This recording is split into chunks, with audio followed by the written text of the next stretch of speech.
आज हम निर्जला एकादशी के बारे में जानेंगे और इसकी कथा भी जो प्रचलित है उसे श्रवण करेंगे। तो चलिए वीडियो को शुरू करते हैं। नमस्कार, आप सबका मेरे चैनल द स्पिरिचुअल टीवी में स्वागत है। अगर आप मेरे चैनल पर नए हैं तो मेरे चैनल को सब्सक्राइब जरूर कर लें। तो निर्जला एकादशी साल भर की 24 एकादशियों में से सबसे महत्वपूर्ण मानी जाती है। यह बिल्कुल निर्जला यानी बिना अन्न और जल ग्रहण किए रखी जाती है। यह सबसे सर्वश्रेष्ठ एकादशी मानी जाती है। इस एकादशी को भीमसेनी एकादशी भी कहा जाता है। यह ज्येष्ठ मास के शुक्ल पक्ष की एकादशी तिथि को इसका व्रत किया जाता है। इस व्रत को करने से साल भर की पूरी एकादशियों का फल मिलता है। इस व्रत में अन्न और जल का ग्रहण नहीं किया जाता। एकादशी तिथि से शुरू होकर द्वादशी तिथि के शुरू तक इसको रखा जाता है और द्वादशी तिथि में ब्रह्म मुहूर्त में उठकर स्नान आदि से निर्वित होकर उसके बाद ही भोजन किया जाता है। उससे पहले ब्राह्मणों को भोजन और दान दक्षिणा दी जाती है। तो चलिए इसकी कथा सुनते हैं।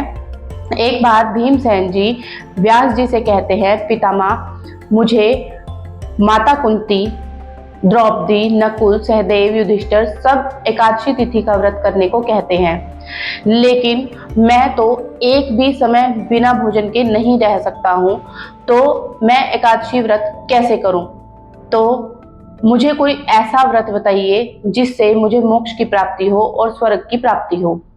तब व्यास जी ने कहा कि भीमसेन, साल भर में 24 एकादशी यानी हर माह में 2 एकादशी आती है, तुम्हें उसका व्रत करना चाहिए। तब भीमसेन जी ने कहा कि मैं तो पितामह पहले ही कह चुका हूं कि मेरे पेट में एक वृक्क नाम की अग्नि है और वह भोजन करने से ही शांत रहती है। उस अग्नि को शांत करने के लिए मुझे तीनों समय का खाना खाना जरूरी होता है।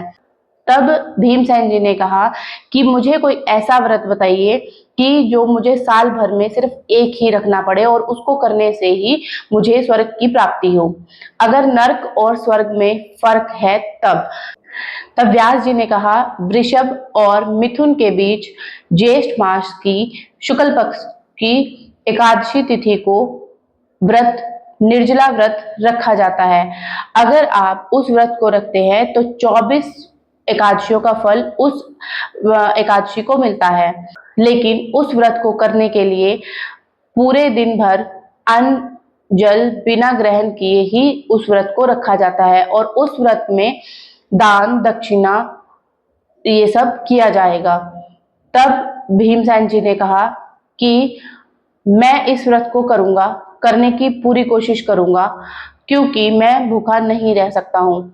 इसमें भगवान विष्णु और लक्ष्मी जी की पूजा की जाती है और उनकी पूजा करने के बाद ब्राह्मणों को भोजन कराया जाता है। इस दिन ओम नमो भगवते वासुदेवाय नमः का जाप किया जाता है।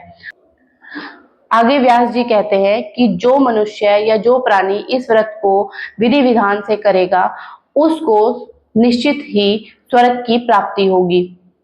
तो आप सबको ये वीडियो कैसी लगी आप मुझे कमेंट में जरूर बताएं। चलिए मिलते हैं एक नए वीडियो के साथ, तब तक के लिए धन्यवाद।